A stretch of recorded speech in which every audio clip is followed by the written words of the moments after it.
got nothing better for you on that one. Welcome to episode 583 of Motorsport 101. And, well, in case you haven't guessed, we have back-to-back IndyCar episodes. I can't remember the last time we've done that. And, well, let's just say there was so much mess, so much silly shit that's gone on in the corner of the Indianapolis 500 qualifying and beyond that we had to do this one first. That never happens here. So for all those IndyCar fans on the IndyCar subreddit that like us, congratulations. This is your week for all the wrong reasons. So we're going to break down what could be, at least in my humble opinion, the biggest story in motorsport this year. Robert Shwartzman becoming the first rookie Indy 500 pole sitter since 1983. And somehow that's the second biggest story of the week. Let's just say that very quickly got overshadowed less than 24 hours later. So, well, I'll get the introductions out of the way. Joining me around the table, first of all, Mr. Cameron Buckley. Hello, sir. Hello, everyone. We are still actively investigating Blend-Ghazi. And we will share our findings, I don't know, some point after the 500. That's how it always goes with IndyCar. More or less, that's generally the pattern we go through here, and we'll figure it out when we can. RJ O'Connell is also here. Hello. Howdy. I'm guessing we're all here to talk about the most incendiary event to happen in Indianapolis. That's right. Game 1 of the Eastern Conference Finals coming up tonight as of recording, with Game 3 happening the night of the Indy 500 in Indianapolis, the first Pacers versus Racers event in 12 years. And we had a first-time winner that year. And we had a first-time winner the last time it happened in 2004. That's totally what he was here to talk about. Tyrese Halliburton's inevitable reign of terror on the New York Knicks. Yeah, totally. And we decided, well, I say we decided, he begged and pleaded to join us and actually gave us more than 15 minutes notice. So I'm very proud of him somehow. He's frontstretch.com's leading degenerate when it comes to IndyCar. Welcome back to the Motorsport 101 podcast, Christopher motherfucking DeHardy. Hello, sir. Jesus Christ, what an intro. What a time for sports in Indiana. We've got the Indianapolis 500 and everything that goes around with it. We've got the Indiana Pacers. It's Pacers and Racers, baby. And for yours truly, my Dallas Stars in the Western Conference Finals going up against the Edmonton Oilers, which I should also preface this by saying two high-ranking communications professionals in IndyCar / the Indianapolis Motor Speedway are Edmonton Oilers fans. We're going to have a fun week coming up, ladies and gentlemen, brothers and sisters. I hope I may say comrades and friends. I was going to allow you to get away with the hometown homerism for Sports Day until you diverted into the fucking Dallas Stars. We all know the Florida Panthers are going to run over everybody because the NHL borrows the same tired script from the WWE. Dre, tell the good people where we can find this wonderful podcast. Sprawled out on the streets of Bilbao after Manchester United inevitably lose the Europa League final as we record this episode in real time. No, okay, the real places you can find us: youtube.com/motorsport101, facebook.com/motorsport101. You can follow us on Twitter at motorsport101 _1, I should say, sorry. And you can follow us on Blue Sky at cbuckley917, at Dre Harrison at bluesky.social, and at RJ O'Connell at bsky.social. Chris, you'll see the Hardy on Twitter, correct, around me? Yes. Sicko, he's still on there. What a guy.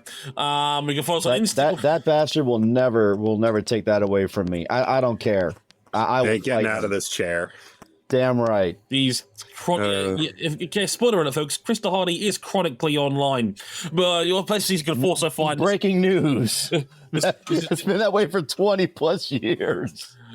Anyway, I'd like to finish my intro today. You can find us on Instagram at Motorsport 101 Pod. You can also find us on our website, motorsport101.com, where I've got full written thoughts on just about everything.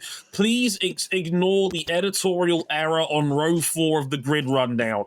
There's a good reason for it, but it's my own laziness. There, you heard it here first. There's also a review of the F1 race in Imola as well, if you're that way inclined.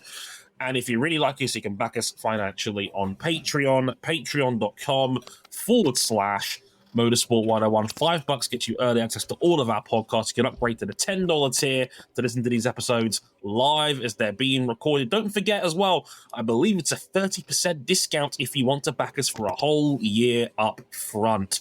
Because patrons now giving us that annual membership option. So, hey, there are discounts if you're a free member and you want to upgrade, and also if you want to back us for an entire year in one sitting. I believe it's a 30% discount. So, basically, it's something in the region of, what if I'm doing the math here real quick, $3.50 to back us a month for a whole year. That's not a bad deal. Yes, in case you want to commit to bad investments, you can invest in us for a whole year. There's far worse out here. Like, Krista Hardy was a former Dogecoin investor. You can't do any worse than that, quite frankly. So I think I consider us good value, quite frankly. I wish I could remember my wallet password. Come on. One day he'll find it. But I think it's time. We can't waste any time because we got to get through a loaded grid going down rows 1 through 11. All the big stories coming out of Indianapolis 500 time trials.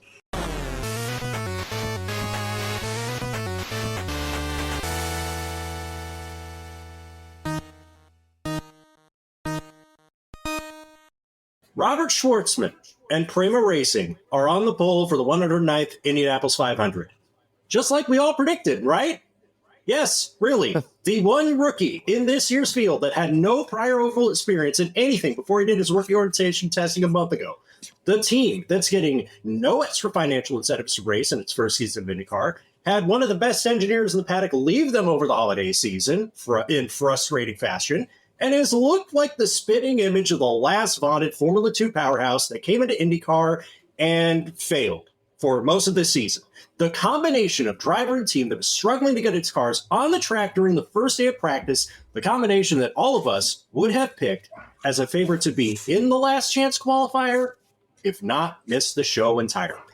Yes, that combination just won the pole for the Indy 500.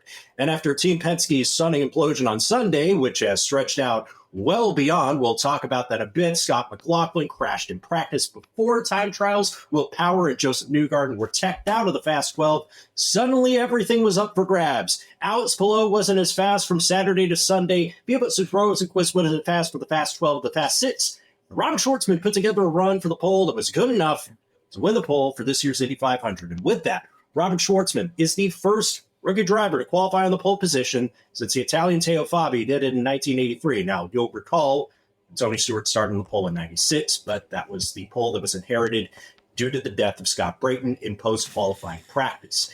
And Prima Racing is the first team to win the pole in its first Indy 500 attempt since Meyer Motor Racing, run by Teddy Meyer. Hey, you remember him from McLaren teams of the 70s, that character from Rush? They won the pole in 84 with Tom Sneeve as their driver. Good pick to have for your first year, but Dre, let's talk about it. I gotta admit, did any of us see this coming? No.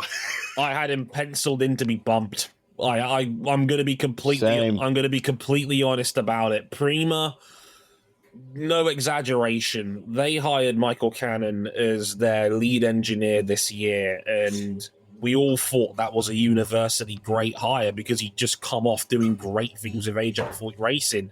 He was, and given how AJ Foyt is looking right now as a racing team, given what he had done with Penske and made them the favourites for last year's 500, to me, at least in my opinion, he was the big catalyst that turned Foyt into a top 10 team last year. Santino Ferrucci had a string of top 10 finishes last year. It got to the point where we could no longer take the piss out of him for being bad in a car. He was genuinely great, and Cannon was a huge reason for that. So for Prima to snag him, only to release him mere weeks after the Grand Team unveiling, and Michael himself writing a statement saying they did not listen to me and we felt it was all just best that we all parted ways, we thought this was going to be a disaster for them around this oval. And given that at least Callum has a bunch of 500 experience already with multiple teams, and even on the bad side of that with Juncos, I thought Shwartzman was a lock to get bumped, given his lack of experience in IndyCar and Prima's lack of experience as a team in general, all of that. So I genuinely put the pieces together and thought he's probably getting bumped. And for this to be the complete opposite of that, with both cars comfortably making the show, that in itself I thought was a phenomenal achievement. For Shwartzman to be sixth fastest on day one, to get a fast 12 spot outright, and then go all out for pole on Sunday and then get it. One of the few dudes that was regularly having 233 mile an hour opening laps. It's a remarkable achievement from Prema. It's unbelievable what they are able to accomplish here. Not a single... He was 5,000 to 1 to take pole position going into this week. The same odds that Leicester City had to win the Premier League title back in 2016. Wow. That is a remarkable accomplishment. That is one of the biggest upsets in motorsport history. Yeah. On any betting level. That is ridiculous. Yeah. And what it's done now is that going into this event, Robert Shwartzman is not at the top of bettors' favorites to win the Indianapolis 500, but he's a lot closer than we would have ever thought this time about a week ago going into the race. Now, Chris, you've been at more of these IndyCar events than any of us this year for obvious reasons. You've been there all week. What's the feeling been like in the Prema camp? It's funny you mention that because, like, okay, everybody was clowning on them for not getting out until the very end of the day on Tuesday, which myself included, I will raise my hand and say I thought they weren't prepared because Shwartzman did only 6 days of practice on the first day. I think Callum did like 10 or 16 or something like that. There wasn't this feeling in a lot of outsiders that they were serious about this because we go back to earlier this year. They had the radio issues at St. Pete. Schwartzman's car burns at thermal, which anyway, then the team gets dinged because they had a fire extinguisher pole cable thing. So there were a lot of people thinking like, what the heck is going on? And then this happens. Like there's just no, I never would have seen this coming in a million years. Now, I spoke to Ryan Briscoe after the qualifying run. He was very adamant that, you know, he's kind of like a special consultant. I don't even know what his title truly is at Prema, but he was adamant in saying, or reminding the team, hey, you don't have to necessarily get out there for all the laps on Tuesday. Make sure it's right before you send the drivers out. And ultimately it was in the end. But even then, like I remember looking at the speed charts during the week. So, and even before then, they ran with road course cars at the open test. On the non-tow speed charts, Schwartzman was 23rd out of 24 drivers. There was no way I thought it was possible for him to actually pull this off. And yet he did. There's no other way to describe it. This is probably the biggest surprise pole winner in decades at the Indy 500. Maybe going back to Teo Fabi. Yeah, on every piece of evidence we had going into this month, Prema looked less a favorite to eat. Like, if they had just gotten even into the race, that would have been an achievement. Yeah. And this is why you run the races, I suppose. Yeah. Because how the race plays out on paper is quite different to how it plays out in real life. You saw that car have pretty big drop-off lap to lap. The difference is that his initial speed was so damn high that it didn't matter. And getting into the fast 12 is good enough. He then smashes home fast 6. He then, by a huge margin, goes fastest overall. Mm-hmm. I mean, hats off to everyone in Prema who unload start of the week looking every bit the shaky organization we thought they were and ending it ahead of everyone else. With a run of 232.790 miles per hour, the 4-lap average speed, that's 374.639 kilometers per hour. Not a new pole speed record, but it's enough for Robert Shwartzman to get the pole position for the Indianapolis 500. Wow. Yeah, we would not have seen it coming in a while. That's remarkable. It's ridiculous. It's been a 2-team challenge for the last couple of years in IndyCar in regards to the 500. It's been Penske versus McLaren, and well, we'll talk about Penske's meltdown very shortly. But McLaren again are in range. Pato O'Ward is on the front row. No real surprises there. We know how strong Pato is here, but for Prima at their first attempt, a team that's had this much disruption, a team that hasn't had any qualifying in any event this year higher than 16th, to not have a single finish higher than 18th this season, and then they go to the 500 and immediately stick it on pole, is ridiculous. I don't think you'll see anything like that again at this speedway for quite some time. I'd be shocked if we did. It's an incredible accomplishment for a driver that's always been talented enough. We raved about his talents when he was in F3 and in F2. He has a diversion in sports cars, and he goes into IndyCar. We don't know what to expect, but this is high watermark for him. First rookie to qualify and sit on the pole in 42 years.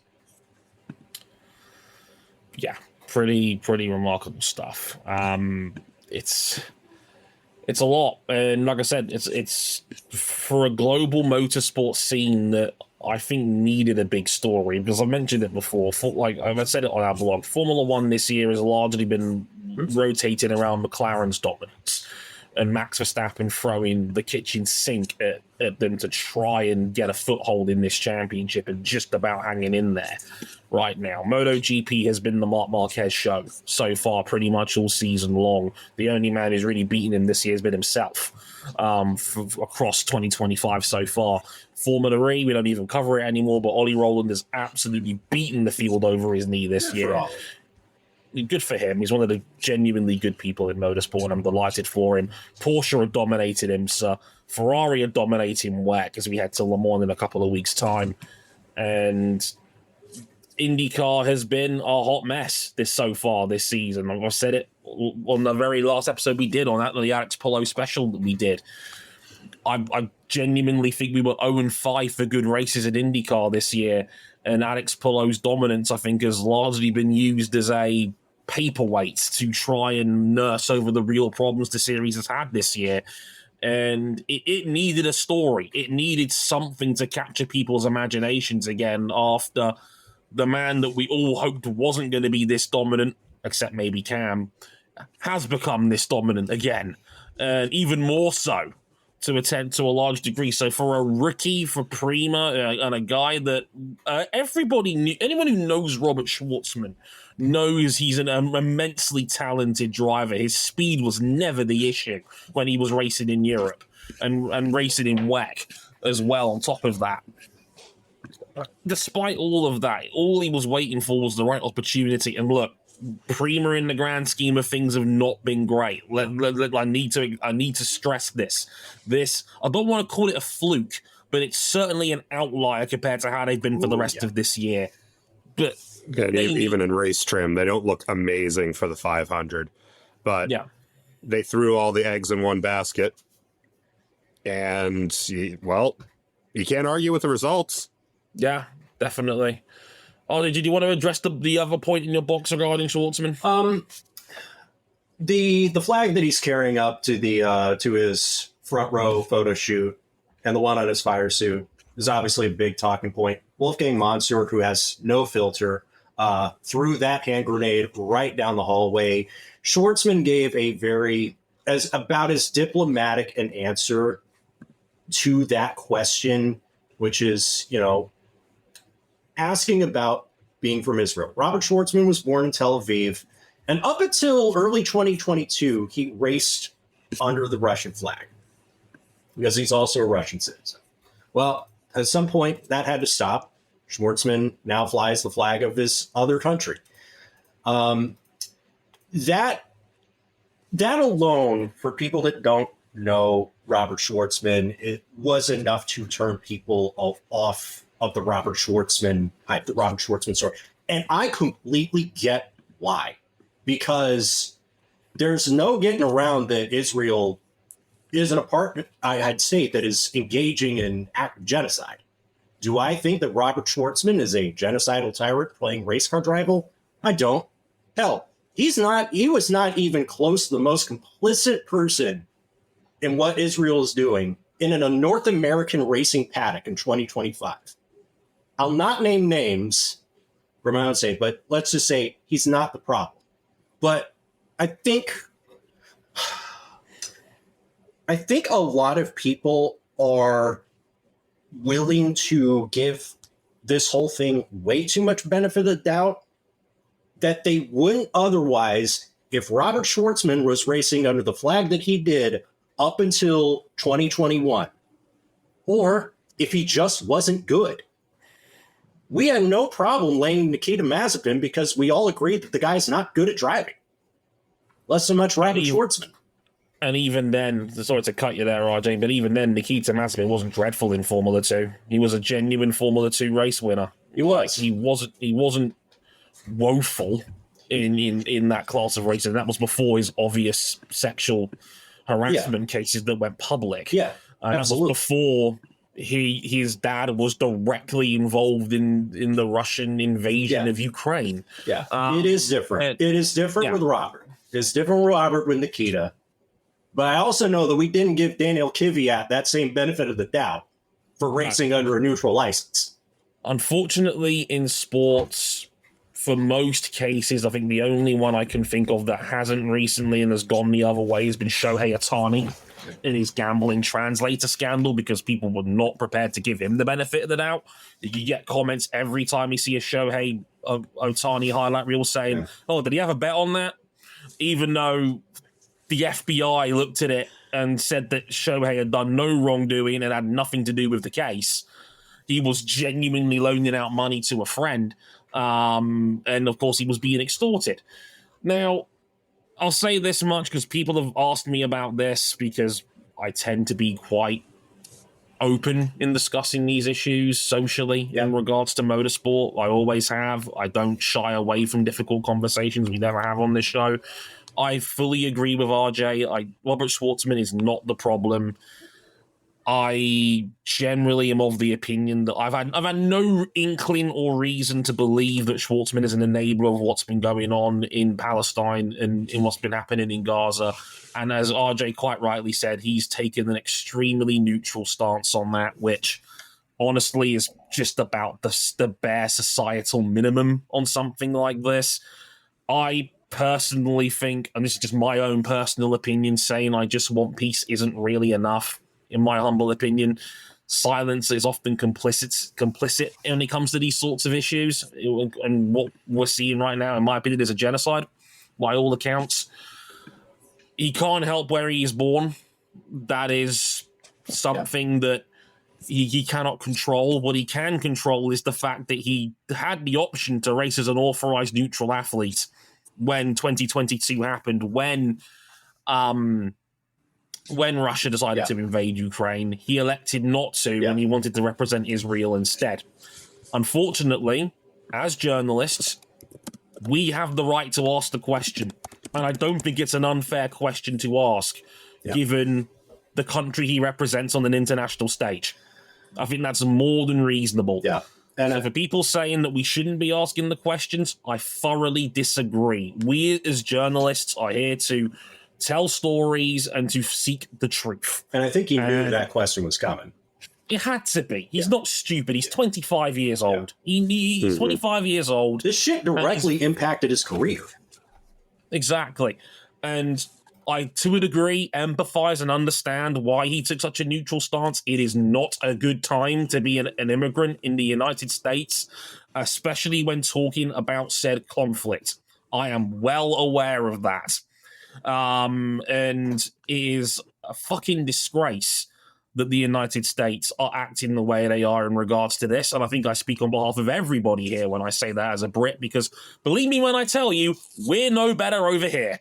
And it doesn't take a rocket scientist to figure that out. So all I will say in regards to Robert Shwartzman and his Israeli heritage is please apply some nuance and some critical thinking in regards to both sides of the yard, because this is a complicated and sadly not straightforward situation when it comes to his background, his racing heritage, and his stance on some of the worst human atrocities we've ever seen in this world.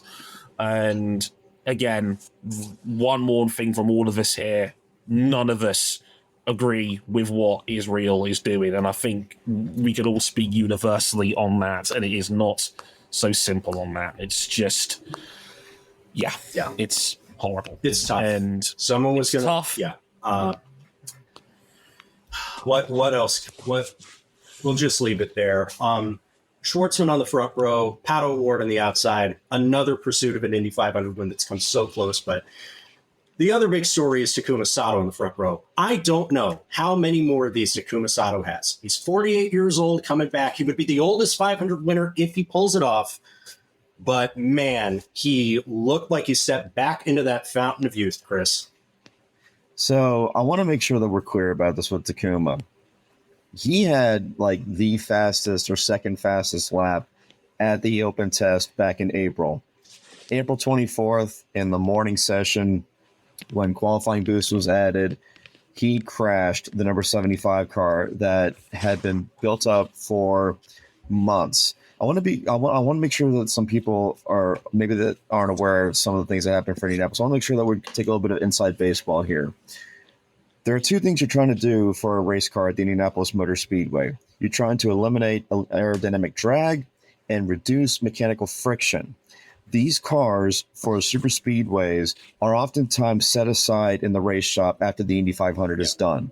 Once the regular season is over, the teams will take those cars out and start working on them almost the entire offseason, trying to figure out ways to reduce friction in the gearbox bearings, in the uprights, whatever they can do to help make sure the body fit on those cars is absolutely pristine, to do every single thing possible to reduce the aerodynamic drag with how the bodywork and the body panels fit together. Teams spend weeks on weeks just trying to make millimeters of differences in how these cars go through the air at over 230 miles an hour. Takuma gets loose in turn one on the April 24th open test. Bam, hits the wall, 94 G-force hit. And what I didn't know is that the seat cracked. His seat cracked, so he had to get a brand new seat. So the tub, they could repair it, but it wouldn't be as good as if they bought a new one. Like, it would just probably take way too long for Aerodyne in Indianapolis to actually fix it. If my memory of past tub injury incidents damage is still true. So they bought a brand new tub.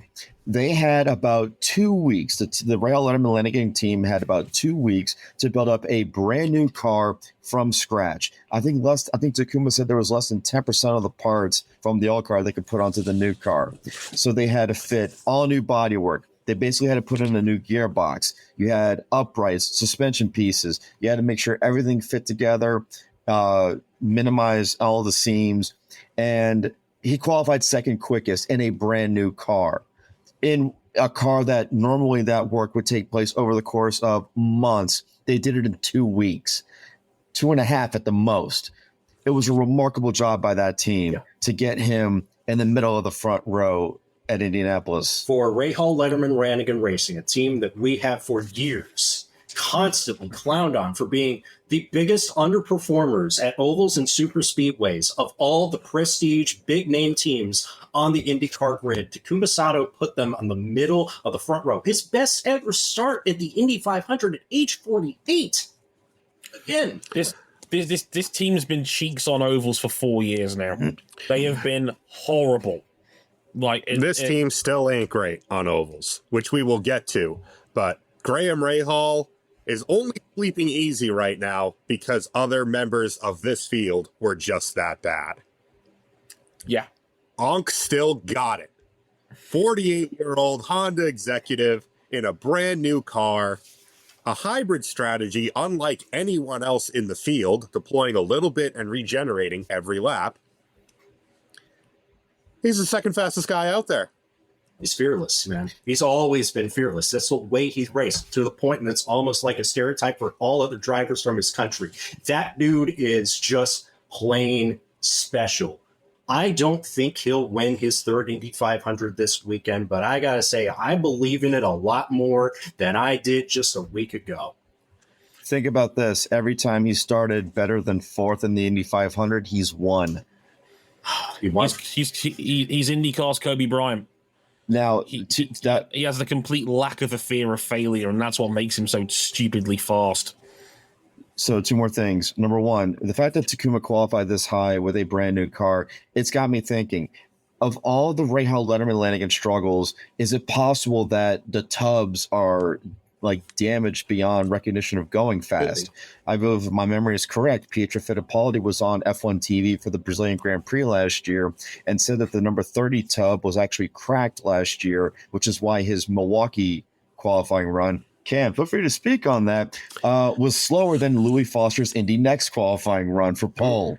Do you realize how broken your car has to be slower than an Indy Next car with that much extra horsepower? It wouldn't with that much extra downforce. It wouldn't make 107% if they were going by F1 entry rules. That's how slow it was. I saw that thing on the banks of Milwaukee. Sanitation workers were needed in that garage. They couldn't take that smell. And yet, like, for a team of this size, not being one of the minnows in this sport, yeah,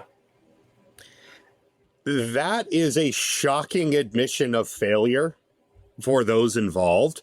Like, Graham Rahal's car is still the one that he was so good with here a few years ago. 2020. If you keep bringing the same car back, and it is awful every single year beyond any setup help, any engine help, anything you throw at it aerodynamically, why wouldn't you just go buy a new car? Something to think about. It makes sense. It boggles my mind that RLL are still run the way they are. And, well, you build up a brand new car, hand it to a guy who has never understood the meaning of slow down. He throws it second on the grid. And to be fair, given how suboptimal the conditions were on Sunday, you know, sun was out, hot temperature. And I suspect with Penske getting thrown out again, we'll get to that very shortly. I think a few guys in the field decided to play it safe, and Takuma Sato was not one of those people, because he has never known the definition of the word safe, ever. And no attack, no chance is the guy's motto. Indeed, and that's your front row. Robert Shwartzman, 232.790. Takuma Sato, 232.478. And Pato Award, 232.098. Didn't have hybrid deployment on his final run. Still ended up third on the grid. McLaren still fast here. Make no mistake. They will absolutely be in the running. And Pato Award is the current bookmaker's favorite in the UK and in the US. So, yeah, have fun with that one. Row 2. A familiar face at the front of it, the Iceman, Scott Dixon, 231.971. Not quite his 6th Indian 500 pole position, but he's Scott Dixon, and the Chip Ganassi cars have looked extremely smooth all week long in their running so far. I think they were focusing on race trim again, Cam, and if that's the case, they're going to be frats. They always are. Yeah, I mean, look, going through the Fast 12, it was a story of two teams really at the very top, and it was Penske and Ganassi before Penske's derailment of their month of May. But yeah, Scott Dixon, I mean, what else is there to really say about the guy? He's looked dead smooth all month. Yeah. Car looks good in race trim. Car looked very good in qualifying trim. Maybe not the absolute bleeding edge fastest car out there, but comfortable and very, very quick in the toe pretty much all the way through the month in terms of practice. He's Scott Dixon, the Iceman, the ever-present threat at Indianapolis, yet only has one to his name.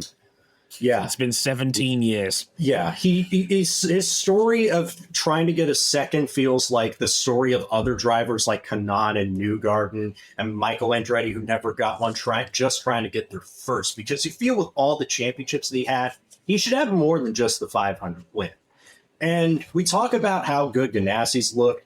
Everything you've said about distance car, I'm sure will apply to Alex Palou, who's dominated the season and has said, no matter how much else I win, if I don't win the Indy 500, I will not have a successful career in the sport. And they're sandwiching Felix Rosenqvist, who has a Ganassi-supported Meyer-Shank racing car that led the Fast 12 session, trimmed out too much. That's why he didn't get pole in the Fast 6. But I'll tell you, this race saved his IndyCar career 3 years ago. Didn't save his career at McLaren for a whole bunch of other reasons, but it proved that after a tough 2021, he's still got what it takes to run at this level. I think people could be sleeping on the Creed car. It will take him higher. And Yeah, Victor Lane will welcome him with arms wide open. Yeah, I mean, the setup choices they made during the Fast Six really became his own prison. But I mean, when I saw that thing sailing off into turn one at 239 miles per hour, I'm like, oh shit. As it turns out, they didn't have any downforce on and the tires melted. I mean, they were looking weathered by that third lap. His fast 12 run would have been good enough for pole. It was a 2:32.8 run. Yeah. It was the fastest run of the day. There was a few runs, actually, that would have been fast enough. Pole day actually was slower across the board because we were seeing cars crack 233. I mean... Freedom did. Yeah, three cars crack 333. I mean, look, it might have been Meyer-Shank's sacrifice to run less downforce, but car looks also very good in race term. Pretty much everything where Ganassi has a hand in it, either his cars or cars engineered with Ganassi, have looked pretty good so long as they have remained on all four wheels and traveling on the ground. And even then, Kiffin Simpson, just to jump ahead to row 5, like, he got on row 5. That's not bad for him. We'll talk about Simpson in a minute because that's actually one of the more standout runs for me of the month in a backup car. Alex Palou. That car looks like crack in race trim. It does. It's been consistently top of every practice timing sheet or in that ballpark for the last week and a half.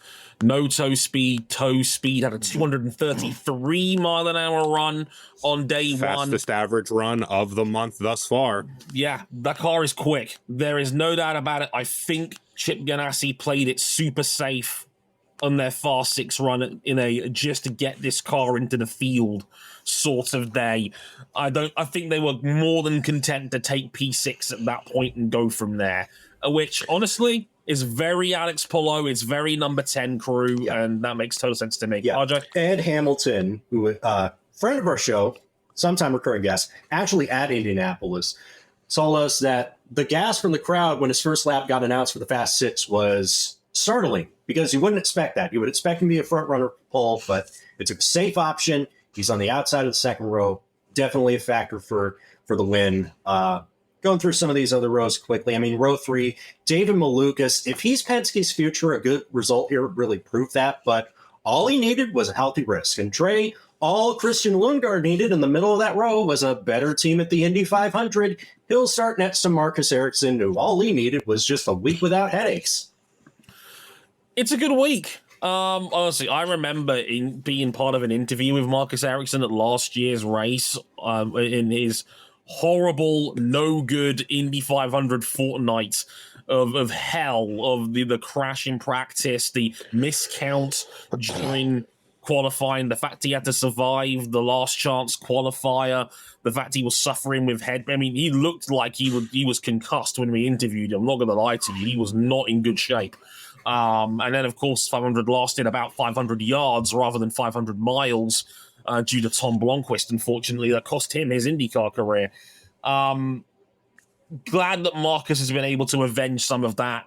He has been Andretti's, and we all know he's a damn good 500 runner. When he was a Chip, he was excellent. He was a consistent upper-end contender that maybe didn't get all the headlines that Palou and Scott Dixon got in that time span, but look, he won one 500 and he was very unlucky not to win a second.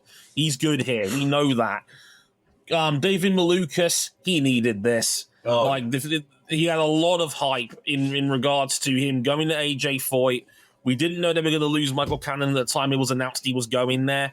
But even so, it was a very intriguing matchup to go up against Santino Ferrucci and that team. He's been on the losing end of that teammate battle since this season began, and Foyt in general has slipped back down the order again. Malukas, I believe, was 18th in points going into this weekend. He needed something to reignite his campaign. That will do nicely to get on row 3 and to start from P7. And for Christian Lundgaard, great result. That is vindication for one Mr. Dre Harrison. Look, get that man an oval car, and he can do things with it. And he got into the Fast 12 in his McLaren debut and is now going to end up in 8th place after all the shenanigans. I will happily take that as a believer in Christian Lundgaard. So, yeah, a row with people that need to justify themselves a little bit. Because, again, let's not forget, it's not been a great year for Marcus Ericsson so far either. Been struggle-licious. Row 4... something's different here. Now, Scott McLaughlin, we talked about it. During Sunday practice before Fast 12 qualifying, the fastest car possibly in the gasoline alley crashes. There's too much damage that can't make a Fast 12 run. So he's locked into the 4th row no matter what. Then there's Connor Daly, who qualified just below the Fast 12 cut line with a 231.725.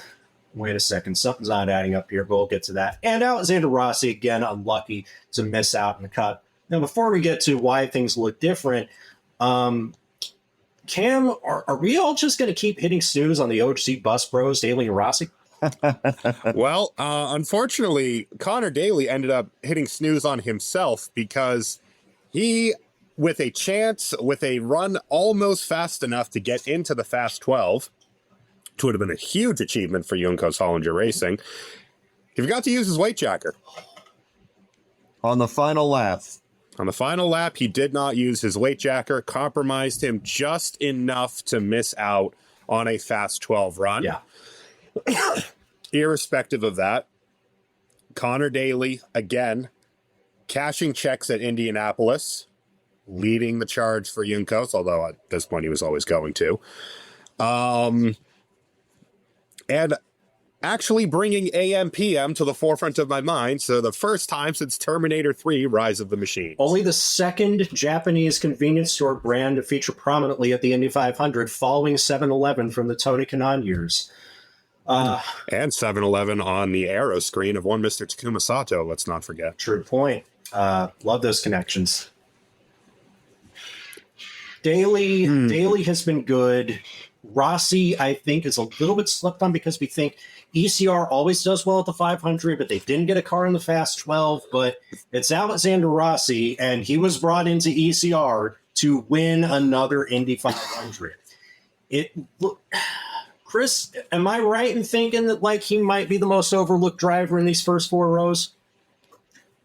Daly or Rossi? Rossi. Sorry, you kind of got mixed up there. I can see that. Ed Carpenter Racing has traditionally had great cars here. Rossi's done very well in a couple of the earlier races this year where Ed Carpenter Racing didn't feel like they were going to do all that well, and he's gained positions in 2 of them. The thing, though, is Ed Carpenter's cars have been great for the beginning of the race, but just at the very end, when the chips are down and you need to have that little last 1 or 2% there, it just hasn't worked out for them. Like Josef Newgarden finished, 3rd in 2016. Ed Carpenter was 2nd in 2018. Great starts, but at the end, when it matters most and when they pay the money, you got to close the deal, and it hasn't happened yet at IMS for Ed Carpenter Racing. So possibly, but there's still a lot of laps left to run. Absolutely. There is only one driver that has finished top 5 in the last 3 Indy 500s, and he drives the number 20 ECR Chevrolet. And Dre, obviously, Scott McLaughlin is going to be part of the bigger story of the week, but I mean, that day one run looked solid, and going into the season, he was your pick to win the Indy 500. And it was for good reason. He hits more and more confidence as the years go by in this series. And remember, this is a guy that got the ovals down first when he got to IndyCar. The confidence, bravery, and speed on the ovals was not McLaughlin's problem when he first got here. And this is a man that also holds the fastest ever run round this track in the modern qualifying format. And yeah, I remember the lap before he crashed, he was in the 233s again. Like 233.5. It was the fastest speed we had seen up to that point. Just in time to turn that car into a junker. Yeah, it's such a shame because, I mean, we just don't know what McLaughlin's going to be in a backup car when race day actually drops. I don't expect it to be as good as his original car was arguably the fastest one here. Yeah. I mean, within margin of error with Alex Palou, like those two, alongside Josef Newgarden, more on him in a minute, look to be a complete class apart from everyone on raw out-and-out speed. Oh, yeah.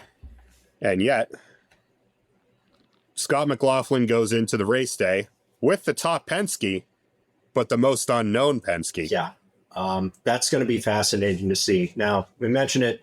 This row was originally Scott McLaughlin, Josef Newgarden, Will Power. Will Power and Josef Newgarden did not make their qualifying runs. And the reason why all of this looks weird is because 2/3 of Team Penske got sent to the rear of the field for a failing tech inspection before Fast 12 qualifying. That's Josef Newgarden and Will Power. Originally forfeited their runs. Were originally going to start on row 4 next to McLaughlin. And come Monday morning, Newgarden and Power were sent to the rear, 32nd and 33rd. And that day it was announced that Tim Cindric and Ron Brzezinski, their respective race strategists, and the president and managing director, respectively, of Team Penske and IndyCar were suspended from the event. So what was wrong? Well, IndyCar's technical team spotted something that looked very unusual on the back of Will Power's car, then on Newgarden's. The attenuator. It's the rear crash structure that kind of looks like a black box or obelisk under the rear wing, had been illegally modified using an epoxy filler to smooth out the sides, believed to be for the purposes of smoothing out airflow. Both cars had originally passed tech, but were pulled after IndyCar's tech team leader, Kevin Blanche, nicknamed Rocket, gave the team an ultimatum. You've got two options. The first option is you can go ahead and qualify, and in post-qualifying tech, I'm going to impound 8 cars. If your 2 cars are in the top 6 in post-qualification technical inspection, you will fail, or you can withdraw the car. Now, McLaughlin's car, which had crashed in Sunday practice we talked about, was impounded, and that attenuator was not found. So that car was fine.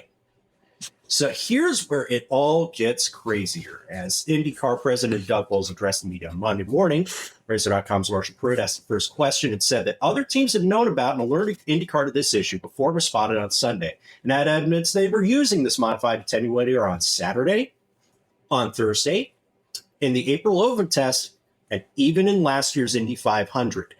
And it turns out that you didn't need to be a member of a rival IndyCar team and have to dig through confidential photos on your phone or camera to find potential evidence. You only needed to buy a ticket to the new and improved Indianapolis Motor Speedway Museum to see last year's winning car, which has an attenuator that appears to have a transparent, almost glass-like shield along at least one side of it. And you could go up and look at it and take pictures of it. It's great. All of this results in a full day of speculation, of conspiracies, crisis meetings.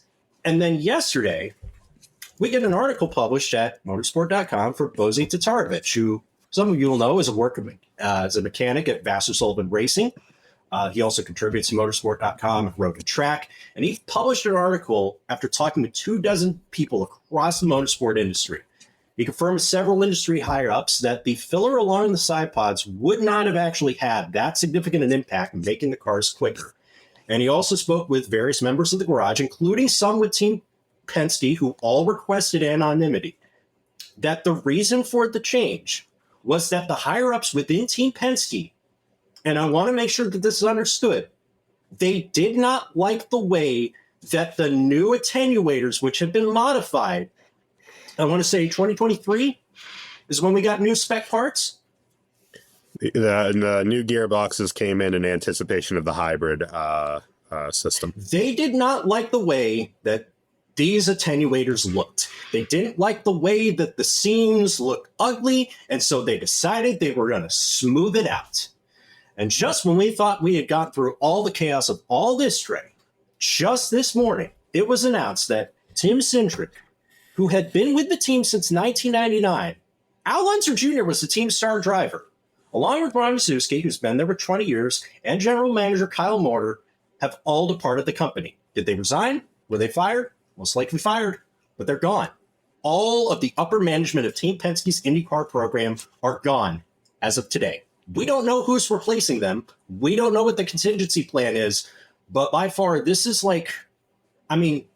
this is the biggest story in Indy 500 time trial since Team Penske themselves missed the show in 95. What a hot mess. No kidding. This was, like I said, this all started less than 24 hours after Robert Shwartzman shocks the world. I'm not sure where we even start with this, but wrapping my head around this story has been crazy, to say the least. And the fact that Penske have essentially been caught with its hand in the cookie jar for the second time in 15 months is an embarrassment to them, an embarrassment to the series. This is a horrible fucking look. Oh, yeah. On so many levels, this is a horrible look.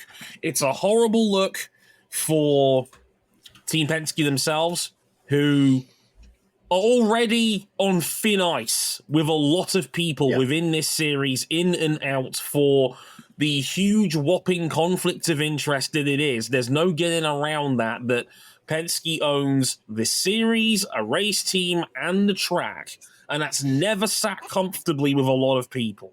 Rightly so. It's embarrassing for the team on the ground level, because this was arguably the fastest team here at the Speedway over the course of the last week and change. And they might still be. And they might still be. Here's the thing. Know. Nobody in the history of the Indianapolis 500 has ever won from the back row of the grid. And the difference between this and last year, Penske looked so invincible, it almost felt like there wasn't a point to show up. 1, 2, 3 Penske's top of every time session for the month of May. They look good this year. They look great this year. But they don't look invincible. Yeah, it's a bit... Ghazi and Pato O'Ward have been right there with them all month. Yeah.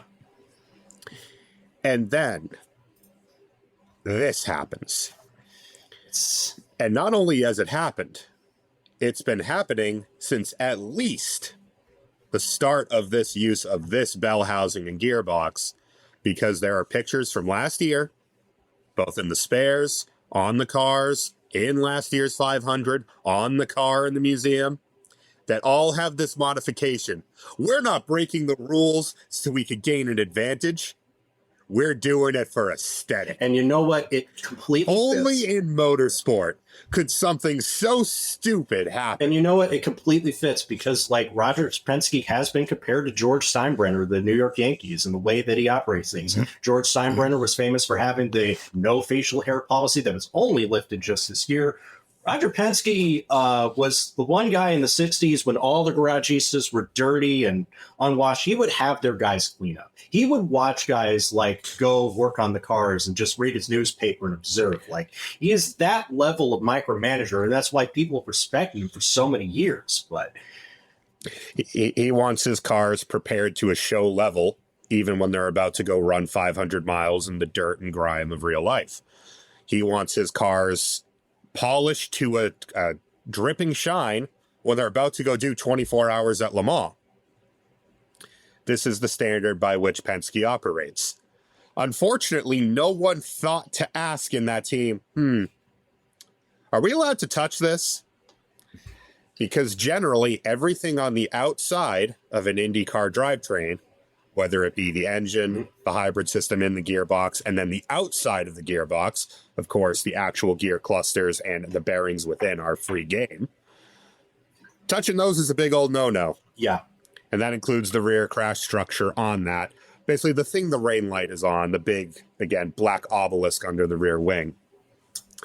And you can't deny it does look better smoothed over. Can't deny that. But it ain't legal. It's not legal, and it brought the sport to its knees, where IndyCar is having closed-door meetings with all of its other non-Penske teams. And let's not forget, if you believe some people that have talked, like Honda was not happy with pushed pass gate, you think they're going to be happy about this at a time where they're negotiating whether or not they want to continue in the sport as an engine and hybrid They lost supplier? a car from this race that was by all accounts legal, and Penske, whether you believe there was an advantage gained or not, has been running illegal cars at the speedway via photographic evidence all month.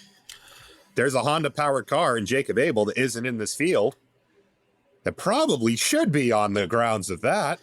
And that's the thing. Like the last time we had anything but the Indianapolis 500's identity is built around many things. The fastest 33, the field of 33 is one of them. You take those two Penske out and add Jacob Abel back in, you're still a car short. And this sport had crisis meetings to try and fill that field many times over during the years of the split. And you remember what happened the last time they added them? Well, they decided this can't happen again. It's a tough spot. None of it looks good. None of this looks good. I gotta admit, this is a very funny way to bring the sport to its knees. I can't lie, but man, it's a bad look for everybody involved. And I'm the beneficiary of this. That's me telling you this. It's a bad look.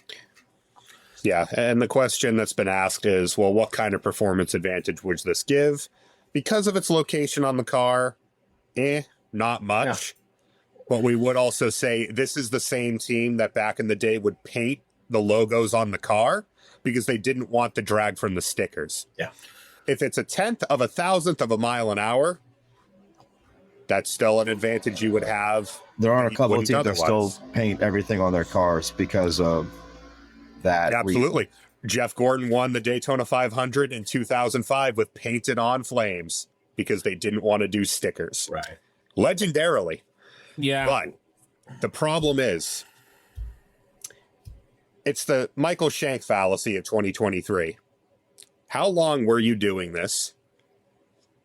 How long were you doing this in an area that tech inspection didn't bother to look, and someone had to rat you out for it? Irrespective of whether an advantage has been gained or not, it calls last year's race into question. And you go, well, you can't change last year's result. And you're right, you can't. And Doug Bull said they were not going to change the result. He told the press straight up, of course, sir, that car won the Indianapolis 500. They're not going to change the result. Absolutely. But it's not going to stop people talking in a sport that's been brought into disrepute, that has had plenty of questions asked over its leadership ever since Roger took over, where they had an honest-to-God cheating scandal about 12 months ago. And you know what's crazy? Go on, I'll you first. Dre, you are not afraid to tell the most fanatical true believers of IndyCar that they're not that special? Hi. I don't think the conflict of interest is that special. It's there, but within less than 24 hours before this happened, over in Super Formula, we had a case of a team principal of a car that was about to go lap down tell their driver it's politics because we know who owns the series. That would be Masahiko Kondo, who is the chairman of the series and also owns Kondo Racing. Now, the difference between Penske and Kondo Racing is that Penske is the gold standard by which all of the IndyCar teams are measured. Kondo Racing has won a grand total of 4 races in that championship.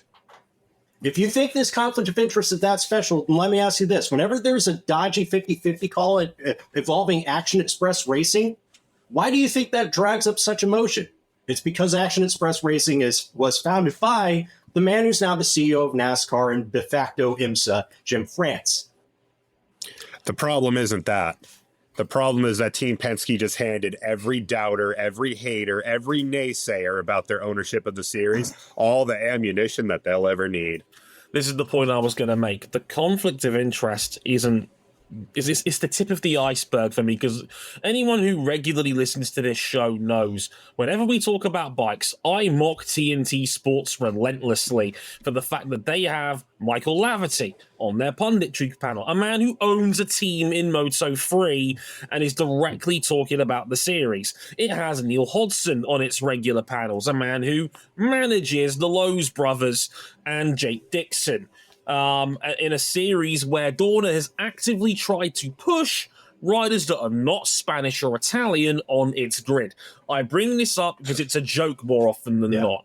But the reality is that bike racing is a very small-knit community and everybody knows each other. So mates rates are kind of inevitable in that industry and in that walk of life. So to a degree, you kind of turn a blind eye to it. The thing, and this is the overriding point I want to get to, the biggest issue for me in all of this isn't the fact that Penske may or may not have cheated, depending on what your interpretation of the C word is here, because people have argued with me about this on social media. My biggest issue with all of this is the omni-shambles of the series tech inspection and the fact that they've let this happen for seemingly at least a year. How was this missed is the big overriding point I want to get to. It's what has come out about how this was found and the general, like, there's an ongoing narrative around, like, dirt racing in the US and stuff like the Chili Bowl, and the fact that, and this is me throwing a bone to Krista Hardy, where there is certain people who you can look at and go, we might be able to slip this by this guy. Or this guy might dislike this thing on this completely legal car and throw it out. Those Penske cars passed tech inspection 11 different times. On the 12th, they decided very clearly, we're not so sure about this. But they let Will Power's car go through. When Rocket then saw the same modification on the number 2 car of Josef Newgarden, this being tech inspection, who didn't have a tech handbook on hand while inspecting the cars for the Indy 500 pole qualifying. It says to me that you have a tech team that's ill-equipped for this sort of thing, and not necessarily. It's Bush League. It's not really. It's Bush League. It's your local short track. They don't have the resources that they need. It's a billion-dollar enterprise with $1,000 solutions. I would argue what it was so at tech inspection, because Lord knows how many times I've been through there. There's a table set up for front wing inspections and rear wing inspections while the car is going over the pad. And this is simply my own thoughts on this, it wasn't caught because the phrase that I remember hearing from some old Apollo 1 movie was a failure of imagination. If in my opinion, no one ever thought that this was going to be something they would actually try and modify because of any potential gains. Yeah. Now, that could be wrong completely. Could be. I'm not meant to. I'm not going to say I'm 100% right on that. But my thinking is they're more concerned about the rear wing cord width, length, the droop of the lower ends. hanging fruit. Yeah, exactly. That there's so many other things they're trying to make sure that are up to what should be spec, that this could be overlooked because why would this be modified? Yeah. And to bring in, because having been amassing information about this for a couple days, because it's one of our biggest shows of the year, I want to have all the information I can when we actually record. And take this with a whole last grain of salt, but I dove into Reddit and I found this. And this is around the article, and that if you want to sum it up, if you want the TLDR, Bosie's article puts it perfectly. Penske's modifications aren't the problem. The fact that no one caught them is. Yeah. That sums it up as better than we ever could, because Bosie's one of the best in the business. Go follow him. He's cool. Yeah. The smoking gun here clearly is the fact that, one, IndyCar missed this for over a calendar year, and the fact that the people that were rumbled this was Chip Ganassi, a fellow competitor, was the one who spotted this first. Are the inmates running the asylum here? Is that it? I'm going to read this comment word for word. A friend of mine is an employee at, I'll withhold the team name here, and had this to say, quote, "The issue is not Penske. The issue is that in order to get our cars through tech, we have a procedure bulletin of quote unquote rocket rule." Rocket being chief inspector for IndyCar, which are a bunch of arbitrary things that IndyCar's head of tech pulls out of his butt and are vague interpretations of what's actually in the rule book, and thus no one has any idea of what will actually pass tech. Yeah. We have run through the exact same taping through tech and been passed and not passed. These Penske cars went through tech collectively 12 times this week, and they only caught it on the 12th. Everyone tries shenanigans, taping random things, silly putty, hair dryers, weird mountings to increase wheelbases. We've sent things out we think might not pass tech, but there's no way to know without going through it. Then they'll tell you it doesn't pass, you pull it off the car, and you try again. The stuff we and other teams do, you wouldn't believe. When the difference is 10 miles, the difference in 10 miles, I'm getting ahead of myself, is like 0.4 of a second, you'll do anything. The issue is that the tech is completely arbitrary, and I'm not surprised they messed up their made-up rules 11 times plus last year. This is the type of shit you expect from your local short track, and this is the type of stuff we used to hear NASCAR categorically, like, just stomp out throughout their growth, their precipitous growth over the course of 60s into the 90s, in that NASCAR rebuilt their entire technical inspection system to just be as watertight as it can be. And IndyCar is still your local short track in the 60s. Yeah. That, for the Indianapolis 500, for a leg of the Triple Crown, is ridiculous. Yeah, dog, it's crazy. Chris, this event, particularly the Penske resignation that come now, this has the ability to, like, reshape American motorsport for a while. Would you agree with that assessment? A little bit. First of all, I'm confident in saying that if those three had a gardening leave clause, then 6 minutes after those gardening leave clauses are finished, they're going to have employment. Absolutely. No problem. Flavio Briatore is back running Alpine. We'll talk about that in our next episode. Exactly. I also just think that, like, and this is just, I've got a lot of thoughts about this, and a lot of them are disjointed. Those who know me know that that's normal for me, but it just boils down to, for a series that Penske owns at a track that Penske owns, Penske sucks at cheating because they got caught. Yeah, if you ain't cheating, you ain't trying. But if you're trying, you better be good at hiding. Like, exactly. And of course, there's no way for me to exactly prove this, but I'm willing to bet, and I probably shouldn't phrase it like that because of all you have a gambling problem. Yes, we know. Hey, shut up. All right.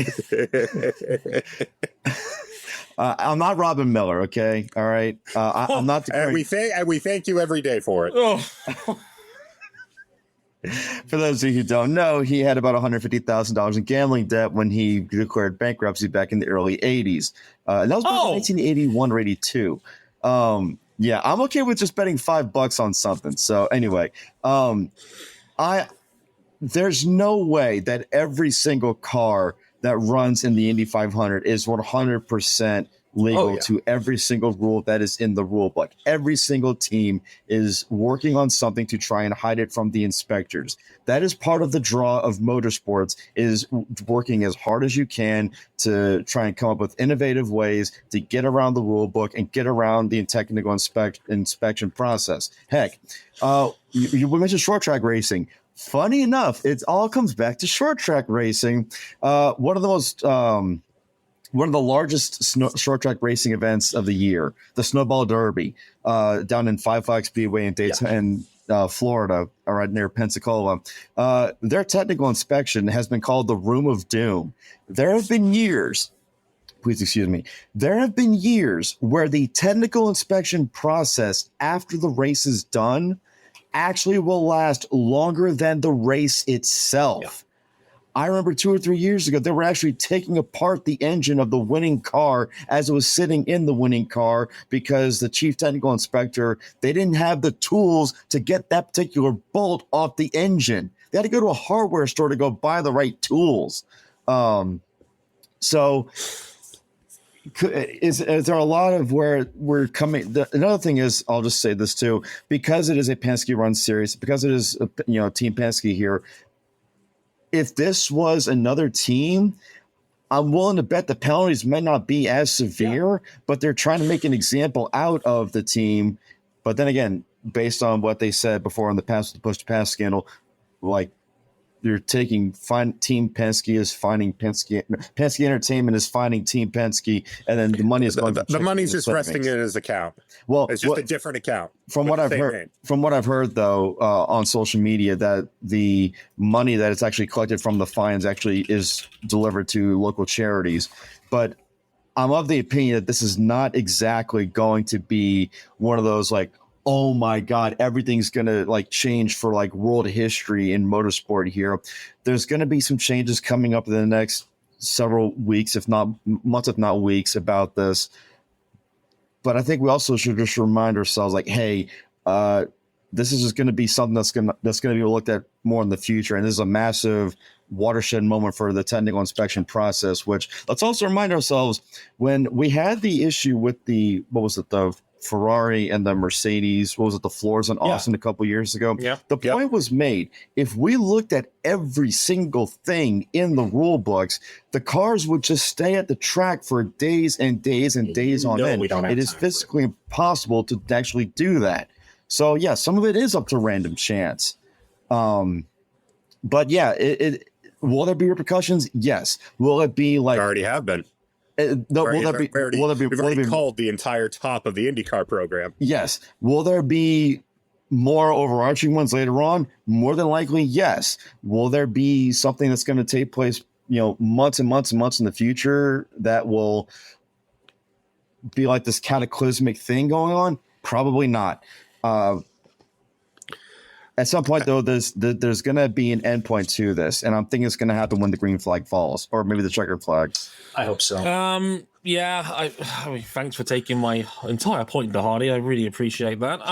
Hey, you're in good company because when Connor Daly went to the media center, I actually asked both the questions Jennifer Fryer was going to ask, and she said, "I'm not. Don't worry, you're fine." So you're in good company. Oh, good. The company of Jenna Fryer. The place where I always wanted to be. Now, hey, she's working full-time as a journalist, so you are in good company. I'm going to ignore that and carry on. No, look, Hardy said exactly what I was going to say. I am a reasonable person. I do not. There's a reason why Formula One's technical regulation book is 180 pages long. You have to account for as many different possibilities a team could break the rules and have as much interpretation as possible. This is something you cannot afford to compromise on when writing a regulation book, because if you leave a loophole open, somebody will find a way to pry it open. That's a given. And as Chris, every Formula One team on this current grid, every single car on this grid right now is a rolling loophole exploitation, as has been seen by the complete cratering of this year's racing product. And that's the point of motorsport. And this whole you ain't cheating, you ain't trying nonsense is just a fancy Southern way of saying the whole point of motorsport is that the rules are ultimately up for interpretation, and you could potentially exploit that And if you're a smart racing team, you will often take that chance and roll that dice and see where you end up.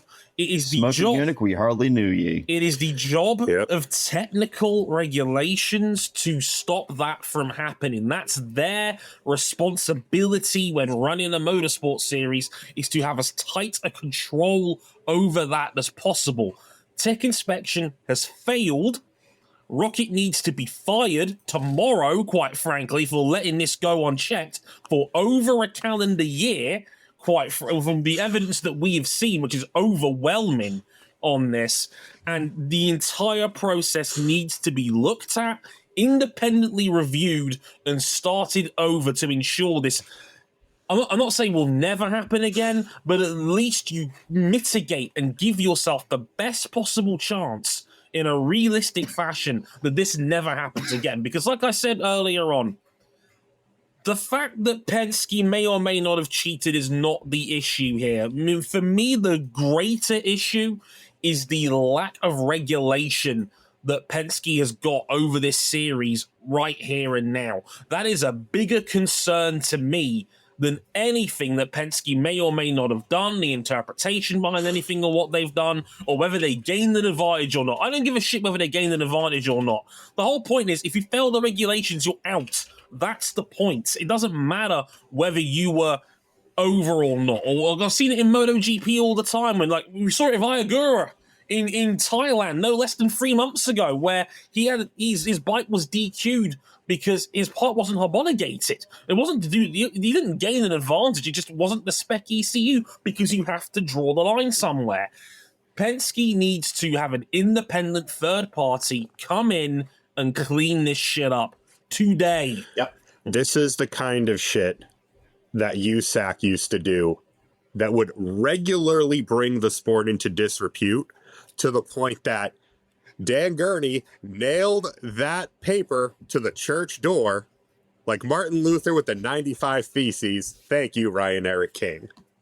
I'll tie it up with the quote from Doug Bowles, who gave another press conference today.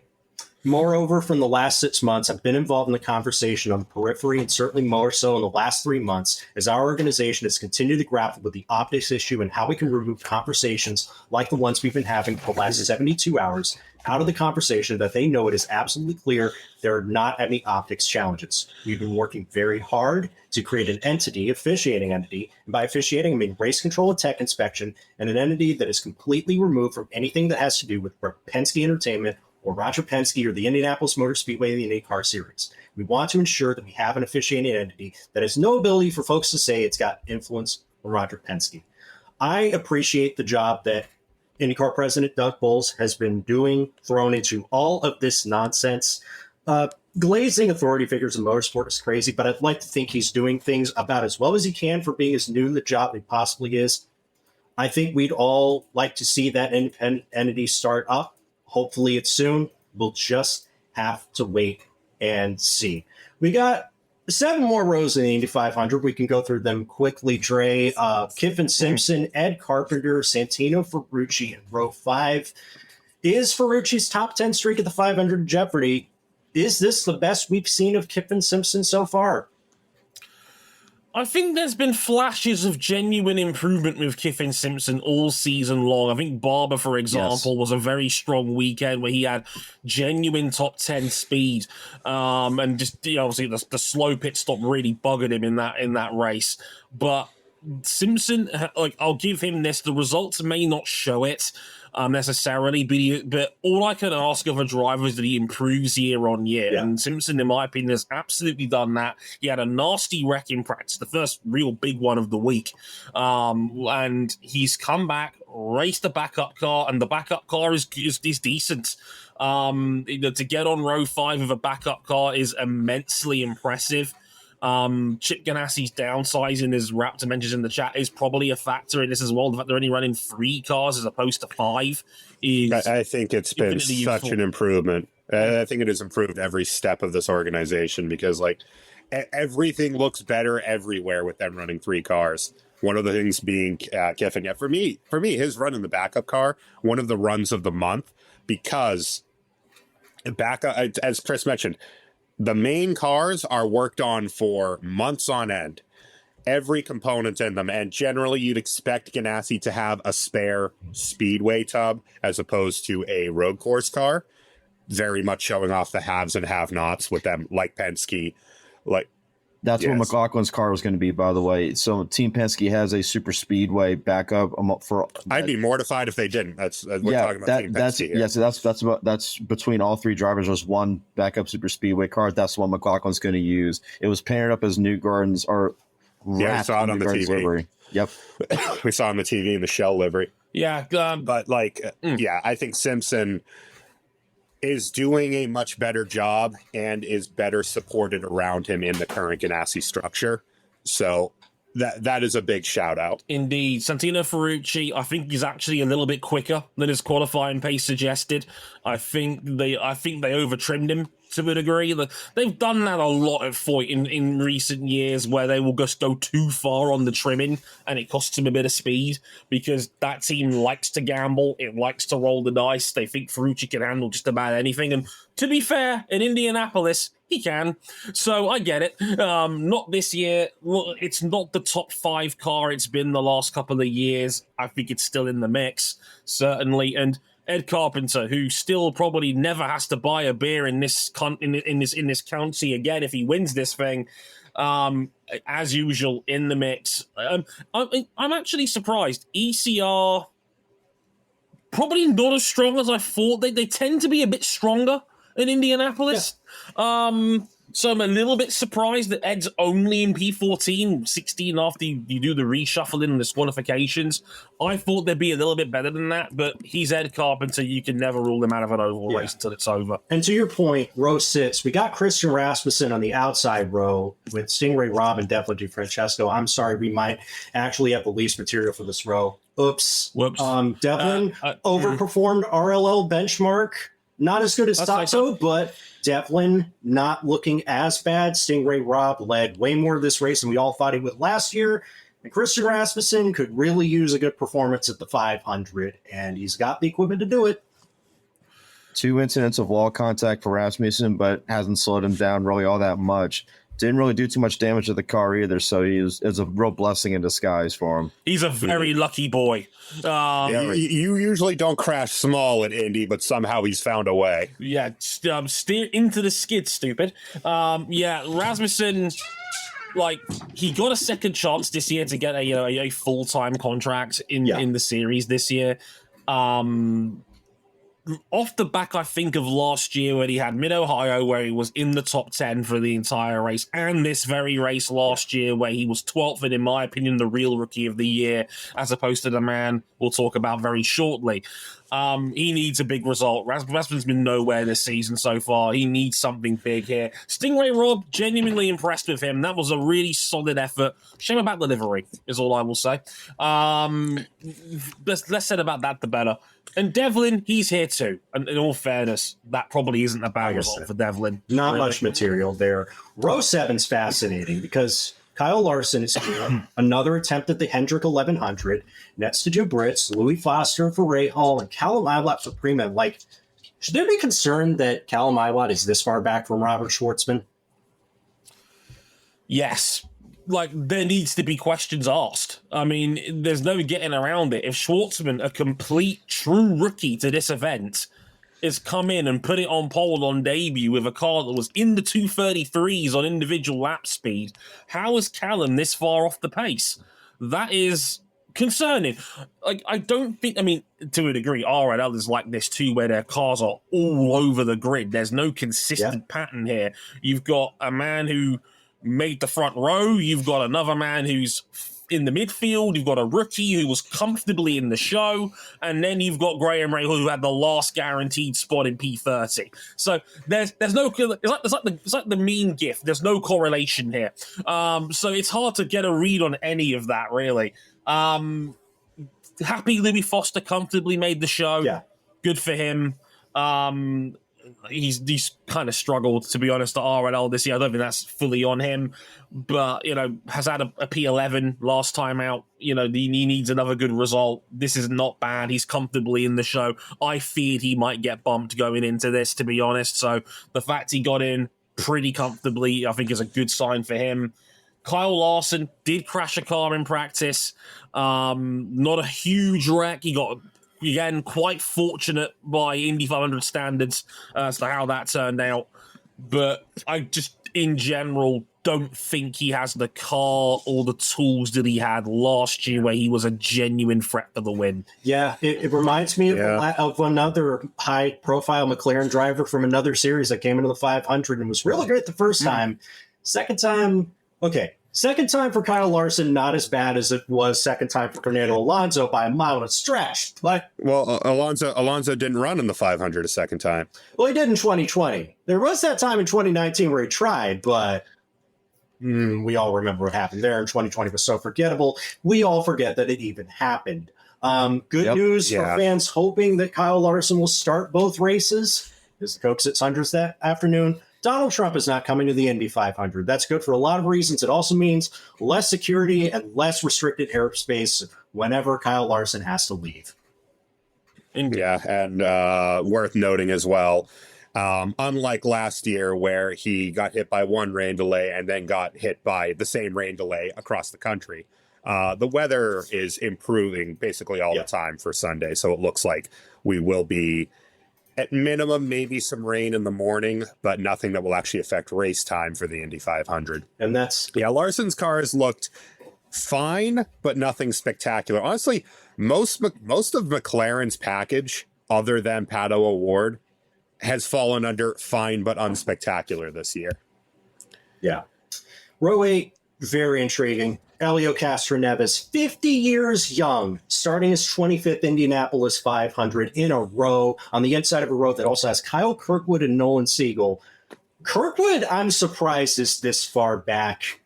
And of course, two questions for me. One, I'm always the guy that will come to bat for Nolan Siegel no matter what color of suit he's wearing or who his team boss is. But I'd really like him to have a good run to avoid going further down the slippery slope of being this generation Spencer Pickett or Oliver Askew. That would be nice. RJ, you're the biggest Nolan Siegel defender I know, rightly or wrongly. He's the only Nolan Siegel defender. I'm the only one in this podcast. I'm the only one in our community. But you have to say, P24 is not going to cut it with the tools he's got. I agree. He really needs a strong result in the race. Yeah, and like Nolan Siegel, I'm concerned he's had one good weekend all season, and as much as people want to defend him, and I understand why, and they want to justify Tony Kanan's, no matter which way you slice it, crazy move to bring him in and cut Théo Pourchaire, who was doing just fine at McLaren, and make all the moves that he made. You need to start. At what point do we say, I need a return on this investment? Because this is not good enough from Nolan Siegel. And given the car he's in, he needs more than that. So to quickly gloss over the rest of the row, Carl Kirkwood kind of sums up where Andretti's been this week. Nowhere. Same brain cell. Let's not forget, Carl Kirkwood is second in the championship right now on points. This is an unmitigated disaster for him and Andretti right now. That, they got one car in the Fast 12. It wasn't the one they probably wanted to be in the Fast 12. Everybody else is on the back four rows. That's a disaster. Yeah. And even if Alex Palou does not win this race, if he just merely Alex Palou's at home and gets a high floor result, he is going to blow that championship lead out from uncatchable to why are we even still here? Yeah. And Andretti have been completely off the boil all week. We'll get to, I would say, the worst of things in a moment. Oh, yeah. Elio Castroneves still has great hair. And unfortunately, I think that's kind of all he's got this month because hasn't looked great otherwise. Yeah. Hasn't looked awful. but it doesn't look like number 5 is coming this year. It's not happening. I don't think he's got a winning car underneath him. He openly admitted he was a bit confused with the hybrid deployment and trying to get his head around that. He's 50 years old. I can't blame him for that per se. It is Damn complicated. kids and their buttons. Yeah, yeah. Just be careful. Don't do it 2 laps after a restart. Anyway, it is one of those ones where Helio is. I'm just happy he's here and he's having a good time. He's not going to win. I don't think he's got a 5th in him, but it's fun watching him try. And him just making the show at age 50 is an achievement in of itself. The first since Lynn St. James back in 2000, if I recall, Chris. Yeah. Which is nuts. Yeah. Absolutely nuts. Row 9 is next up, and this is a very intriguing row. Both Drea Reinebold Cusick cars, Ryan Hunter-Ray, in there in P25. His teammate Jack Harvey directly alongside him in P26. Good for Jack to actually comfortably make it in this time round. And Colton Herta? Yes, he crashed his car on Saturday time trials. He went out and qualified what we used to call the T car back in the days. Chris and Cam remember the Cam Vick members. Got it in, I remember T cars, but not very fast. 230.1, the car that probably could have gotten into at least the fast 12. Should also preface this by saying he qualified a car that there was no telemetry data for, and he didn't have a working weight jacker at all on that run. And unfortunately, we have to have the discussion again. The first thing I said watching that run with Dan Weldon's own 26 painted on that car. Sweet touch. I miss Dan terribly. We all do. The first thing I have to say to Colton Herta's month of May is, oh, not again. Yeah. Remember, he spun out from second here last year. Yeah, in a car that was actually good enough to run the rest of the race. Probably wouldn't have won it, but it still would have run the rest of the race. He had the only car that looked like it was remotely capable of taking the fight to Penske. It's in the wall. A couple of years ago, over in practice. I can't wait to watch my favorite driver race. I want to die. 3 words, 10 letters. Boy, fuck you. Is all I've got to say on every fucking year. Colton Herta. Yeah, and has so much speed here. Yeah, we all know he has the speed. It just never comes together for him here over the course of the full 2-week period. I expected more out of Drea Reinebold, to be honest with you. I thought they had fast 12 quality cars last year, and just didn't happen for them this year at all. Very bizarre to see them that far down on the order. Yeah. Go on. I think they were more focused on their race running. Now, I'm not sure exactly how much you can't exactly read everything into practice times. You can read maybe a little bit into practice times, but in the Monday practice session that no one cared about because of other events that were taking place at the time,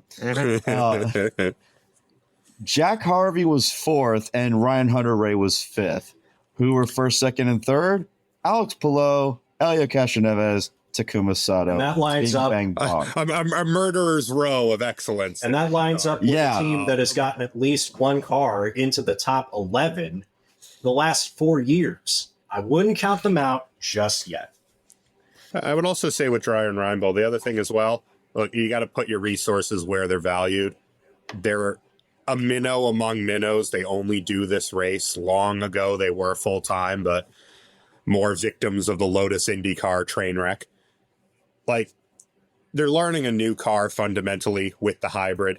Mm-hmm. The engines change every year. Also worth noting this year, pretty dead fucking even between Honda and Chevrolet this year. Yeah. It has been an even mix all the way down the grid. None of the plenum fires or rotating assemblies experiencing rapid unscheduled disassembly this year. Nope. Like we had a lot of last year, especially through qualifying. If you're going to spend your resources, if you're DRR, spend them on the race. The race trim looks good. Maybe that's where they're thinking their bread is buttered. And look, at the end of 500 miles, you see where you end up. Yeah, it could work out for him in the long run. Row number 10. contains a name that has been unfortunately quite familiar with being this down the order. And Marco two, Andretti? Oh, you're not wrong, but you didn't have to say it. Ed is going to strangle. What we're about to see, because we have the cameras on, is Ed is going to walk up behind him with a knife. And strangle him live in the middle of a podcast recording, to which I say, let him cook. Road 10 is a hot mess of Graham Rahal, who is starting somehow in the... He's got a nosebleed up there. The dizzying heights of 20... There he is. Hi, Ed. What's up, Ed? Back, I say. Graham Rahal in the dizzying heights of 28th place. Marco Andretti in 29th, and Marcus Armstrong in 30th. Marcus Armstrong, who again had a big wreck in practice, had to switch. The tub was a write-off, so they had to switch to a road and street course car and convert it over. Didn't get a run until right at the end of day one's running, but they did get enough. Well, okay, they didn't get enough to get it, but they bailed out of their final run. They got enough. Yeah. They decided to do it right instead of doing it fast. Yeah. Got the car out and proved the day before qualifying that if nothing else, they could at least get the damn thing in the show. Yeah, he was in the last chance qualifier originally, but it was one run and done, was over 229, comfortably enough to get in. Incredible job by the Shank team to get that together in the time that it did, and it got Marcus Armstrong into the show. Marco Andretti is here. That car is sorry. It's the strange. I think it wins the award this month, Dre, for strangest car. I think so too. Because it simultaneously had no top end, nope, no cornering, nope, and geared very strangely so that the main gear in use was fourth. Fourth, yeah. I don't know what the game plan was in the Andretti camp on this, but it's weird. After all of this shit that happened, it's like Marco found an extra mile an hour going into the last chance qualifier, which he was originally in, and again, was one run and done, makes it in on a 229.7. It's like, oh, they actually found it a little bit. Okay. But just a weird car and a weird week for Marco Andretti, to say the least. Chris, So, fun little fact. So, in the original Saturday results, Graham was 30th and Marco had the closest time to getting to Graham in the top 30. The difference in mile per hour between Graham's run in 30th and Marco's run, which just missed, was 4 1,000ths of a mile per hour. Oh, Graham, you lucky boy. In terms of time, 28 10,000ths of a second, which across 4 laps, if my memory is correct, is actually larger than the gap from first to fourth place in that 2013 Freedom 100 finish. Holy shit. Oh, God. If memory serves, I could add to this a little bit, just for the sheer power of math. At an average speed of 229 miles an hour, because I remember this from the Rahal-Harvey last chance qualifier showdown we had last year. If memory serves, an average speed of 229 miles an hour, 0.02 of a second, or 28 10,000ths of a second, is roughly a foot. That's across 4 laps. Graham, lucky 10 miles. Graham is a very lucky man. Incredible. Well, the good news for him is that Graham probably would have been fine either way by virtue of sucking less than everyone around him. Let's talk about the rest of that last row qualifier, because the final row, we already talked about the two Penskes. Josef Newgarden is 32nd, I should say, and Will Power technically has the last spot, the P33 spot, after they were sent to the back of the grid on penalties, because the last man to make the show, so we thought, at the end of Sunday, Rinus VeeKay? Yeah, Rinus VeeKay on a same row with Josef Newgarden and Will Power at the Indy 500, just like we all predicted. Trey, this is where I hand you the keys to the space laser. Thank you. I walk away, I pull up a lawn chair, I grab a beer, and I allow you to aim it directly at Christopher DeHardy. Now, if memory serves, in certain Discord calls we've had regarding the Indy 500, Mr. DeHardy, you came out with quite a bullish take that you thought Dale Coyne was going to comfortably make the show this year. And what happened? Both cars were in the last chance qualifier, and one of them got bumped. So Explain yourself. All right, I will stand on business on it. Here's what my reasoning was. So last year there were two different specifications that Dale Coyne Racing were trying to prepare for road and street courses. One's without the hybrid and one's with the hybrid. Plus you had the logistical issues of getting the hybrids actually there so they could test in the first place. Secondly, their 500 preparation was delayed by several weeks because almost all of the technical staff of the team, from what I've been told by a couple of people that were around at the time, were gone. Everybody had left except for like one or two people. So you have an entire year of people of experience for the entire crew. You didn't have to worry about all the logistical issues of the hybrid because every single person, there was all one specification of car now. And you had Rinus VeeKay behind the wheel who, let's face it, he had never started the Indy 500 lower than 7th, granted with an Ed Carpenter racing car. Then Jacob Abel had done pretty well in Indy Next on the ovals. So I figure, okay, you have an entire year off season with stability in your staffing department to be able to get both cars prepared for the speedway well. VK's car was pretty good at the test back in last October. So I figure, okay, with all of that behind them, they should be able to have both cars go to the top 30, no problem. Guess what? I was wrong. And I will admit that I am wrong and that, unfortunately, they did not get it done. You Chris, can't they were BS almost a stopwatch. Chris, they were almost 2 miles per hour off the next team. It's the other. I know. I thought it was bad. I thought it was bad. I thought it was going to be different. Hey, laughably worse than every other Oh, team. I thought it was going to be different. I thought it was going to be different. It's the other side of the Robert Shwartzman surprise. Somebody had to get the shit end of the stick. And I need to remind everybody that Dale Coyne Racing used to be good here recently. I always lament 2017. Sebastian Bourdais was on a run that would have won on the pole until he crashed and broke his pelvis. I firmly believe he could have won that race if healthy. Ed Jones won the same year. I agree. Listen. The signs were here last year, if we're being frank. I think a lot of this, especially after Nolan Siegel got bumped from this event and obviously for putting his heart out on the line and then having his career salvaged by Tony Kanaan. And then on top of that, let's not forget the rest of the ovals. After they brought the hybrid, Dale Coyne were bad. They were bad. There's no getting around it. Catherine Legg and whoever was in the other car on an oval, whether it was, whoever it was universally bad. It was just they were a mile an hour slower than everybody else. There is no. They were making RLL look less bad by comparison at times. Yeah, it was just bad. There's no getting around it. I thought they might have recovered something with the open tests, but the signs were there on Saturday that the team was not at the races. And I want to talk about that last chance qualifier again for a minute, watching that, because first of all, controversial opinion, last chance qualifier needs to be one shot.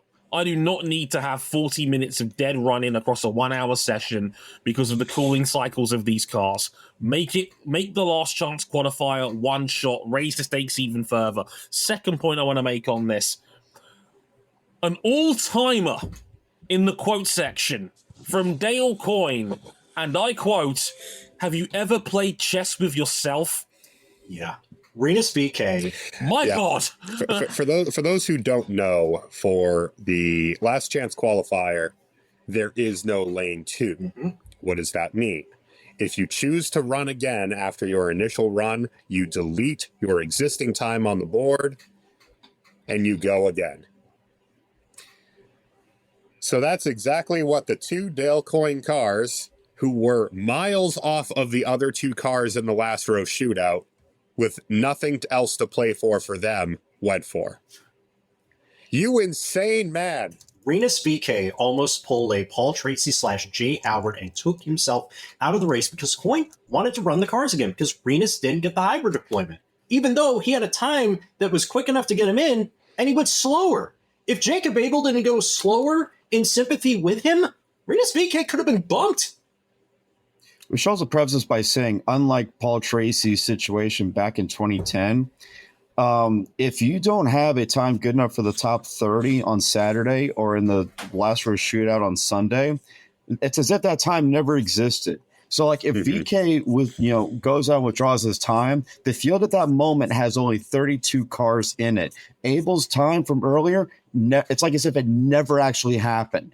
So that time doesn't get does not move him up into 33rd place, which I don't agree with, by the way. I should at least say that. Like, if it's what happened with Sebastian Saavedra that year in 2010. When Tracy withdrew his time, Saavedra, who had gotten bumped, was now put back in the field as the 33rd fastest car. Tracy goes slower, and he's not in the race because of that. It's never been a perfect system. I'll say that much, and I'll say on top of that, because we have to talk. I'm going to talk a little bit about Jacob Abel here. Obviously, he's been bumped from the show. He will not take part in this year's Indy 500. Everything I've ever been told about Jacob Abel is that he's an outstanding young man, and that he has been a wonderful, compassionate ally for the LGBT plus community. He's got a lot of queer fans that have gone. He's gone out of his way to accommodate for and teaching pronouns and recognition to his team and to try and make them as welcoming an environment as possible. He is an exceptional human being, and I hope he gets another chance at this again, because I've always said, I don't care how good a racing driver you are. I care if you're a decent human being. And by all accounts, Jacob Abel is a swell guy, and I sincerely wish him the best. Holy shit! I didn't actually know that. That's good shit. Like that's from Books and Burnouts on Blue Skies. I've got it on pretty good authority that very much holds up. And when I read that, my heart went out to him. And he took the bumping with exceptional good grace. I don't know how these guys do it, because I know these guys are working their whole lives to make this event, and Jacob was just incredibly classy in his DNQ, and the first thing he did was went over and hugged and congratulated his teammate for making the field. And he's an exceptional human being with a big heart, and I hope he gets another chance again. He is not the reason he didn't make the field this year. That's as far as I'm concerned. He had a beautiful car. He was prepared to go out and do everything he could to put that beautiful looking Miller High Life Danny Sullivan throwback car in the race. How dare you make that car look that beautiful and then have it be that slow? It's right. They can at least read it. All right. Okay, folks. We have got a few bonus picks. I'm going to take control of this briefly for the next 5 minutes, because we have some bonus prop bets for the 500. Don't get too excited, Chris. That's right. Some extra categories added in by one RJ O'Connell, which we're very grateful for as ever. So, who will win the first Weenie 500 that will be taking place on Friday after final practice? We have a Oscar Minor Weenie 500 race between 6 hot dogs that will race each other around this speedway. We have Chi Dog, New York Dog, Slaw Dog, Sonoria Dog, Chili Dog, and Seattle Dog. Give me the chili. Nah. I went Sonoran. I could not, in good conscience, pick a dog named after coleslaw. Sorry, now Tom. excuse me. And I know some of the Indianapolis locals will not want to hear that the New York Dog is the hot dog on which all other hot dogs are measured. Bing bong, New York Dog. That's the winner of the Weenie 500. For me, none of this matters until this is ratified as the new Freedom 100 format. Hey, it might actually draw as many cars as some of the late stage Freedom 100s. Real shit. Ricky, I relish that opportunity. Oh, fuck off, would you? The only correct topping for a hot dog, according to New York law, is stagnant cart water. Agreed. You mustered a lot of courage with that one, I know. I'm going to kick him out of this room in a minute. Rookie of the Year, there's only 3. Your choices are Robert Shwartzman, Nolan Siegel, and Louis Foster. I'll make this one quick. Not even I could stomach picking Louis Foster on this one. We've all gone for Robert Shwartzman, except for Anyone guess who? Hold on for dear life, Siegel stockholders. Like I said, he needs a good result to really save his career prospects. Hold on for dear life. The only way Nolan Siegel wins Rookie of the Year is if he wins the Indy 500. Well, yeah. Well, yeah. Schwartzman got pole. Even if things go south from here, that still means something. Yeah, it's tough because, like, Tony Stewart won Rookie of the Year in '96, and he finished like what 25th. ask you, Zach. Richie Hunter finished third. If I recall correctly, he didn't finish. He had a pop-off valve failure. Exactly. Can I just say as well, you might as well just give Robert Schwartzman the $25,000 Rookie of the Year check from now, because that shit is over. Like, Pretty much, yeah. That is a lock right there and then. There's no way Jenna Fry could crack the ballot box that hard this time. David Malukas is still owed $25,000. I don't care what you tell me. Anyway, the only way that Schwartzman can take himself out of Rookie of the Year is if he pulls a Scott Sharp. If you know, you know. Does Kyle Larson run all 1,100 miles this time? Me and Cameron Buckley have both said yes. Chris reckons he'll finish a lap down in Charlotte, but will finish the 500. RJ reckons he starts both races, but retires from one of them. Yeah, and I don't even think it's going to be the Indy 500. I think he's going to have a good car at the Coke 600 and then crash, because Kyle Larson may be quick, and he may be a lot of other things, but he is also a lot more accident prone than people realize. I think he'll finish like 17th or so in the 600. He'll be one lap down. He'd be like the second or third car lap down. More Depends. Depends with NASCAR at this point. I don't even know if I'm going to pay attention to the Coke 600, and that will probably be a first in my entire life. Will there be a new race speed record? Unanimous across the board? Nope. No. I think there's way too much. No, the speed's been down across the board this year with the heavier cars. I think it's going to hurt the tires more across the run. Not a chance in hell. And yeah, I'm fully in agreement with that as well. Worth mentioning as well, a lot of wrecks in the last week and a half. So guys get used to these cars. So honestly, I think there'll be many cautions. I wouldn't be surprised if there was more than half a dozen. So I don't think we'll be breaking the speed record anytime soon. Where will Newgarden's three-peat bid finish? I reckon bottom of the top 10. Chris has 6th to 8th. RJ has 2nd, like the others. Very funny. Cam says top 10, maybe top 5. So we're all kind of in agreement here, really. Like, pretty close. Yeah, that car in race trim, again, looks like crack. He's going to have a lot of dirty air to work with. He's going to have a lot of people to work with to get through the field. And unlike last year, again, Penske's air of invincibility, at least on the racetrack, hasn't really held this year.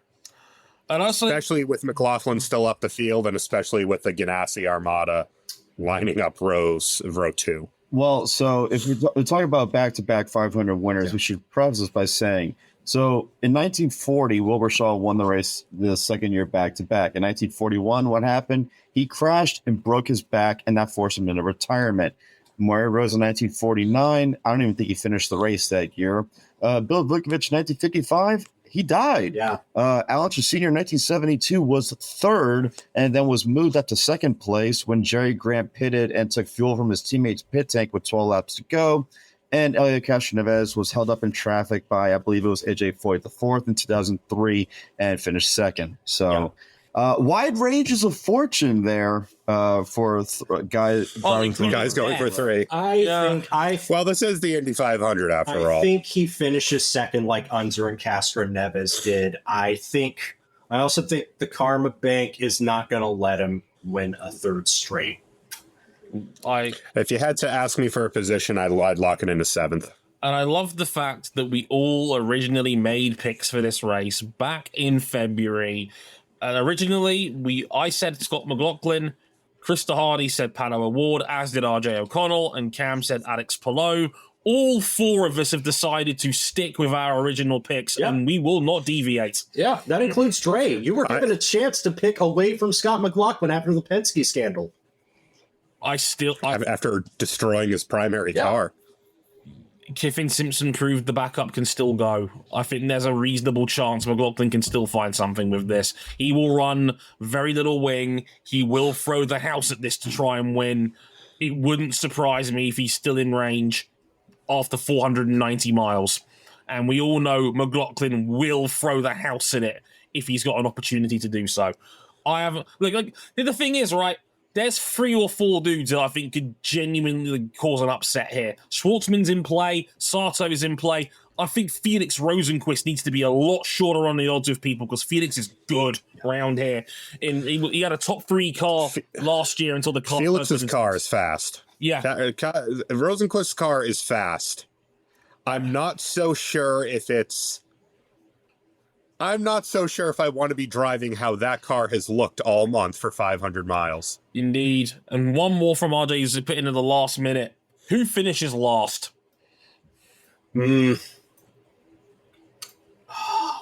That's a tough one. I'd say... I have to say Rinus VK, because I think that car is significantly slower than the rest. Are we talking retirements? Are we talking? Yeah, because I don't think he'll finish. Whoever's 33rd. Whoever's 33rd, I think, is a different question, because I think on speed, Rinus is going to have a very, very long race. Yeah, I agree. You know, there's so much that can happen.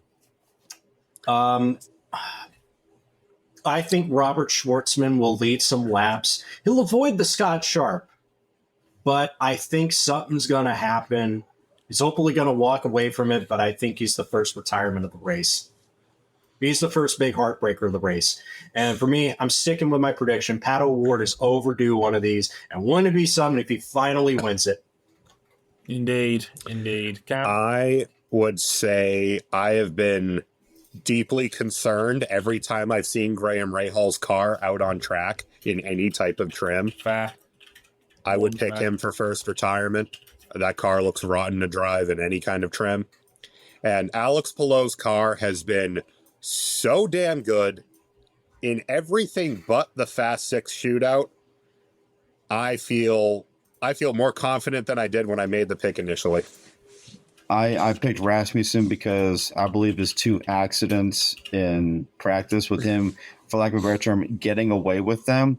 I like how he's willing to put it on the edge, but I'm also willing to say that I think it might give him a little bit of false confidence that he can get away with it, and I think it could bite him. I hope I'm wrong, though.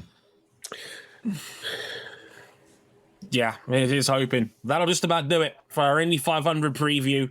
We'll be reviewing all of this nonsense again next week.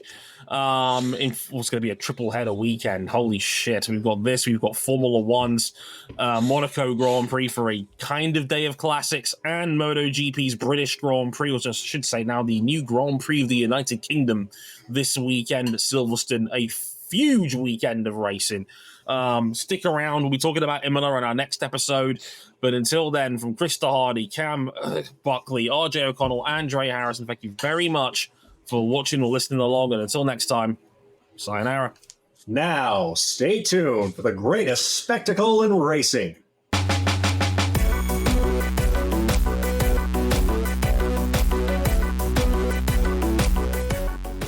Welcome back, race fans. To the first Weenie 500.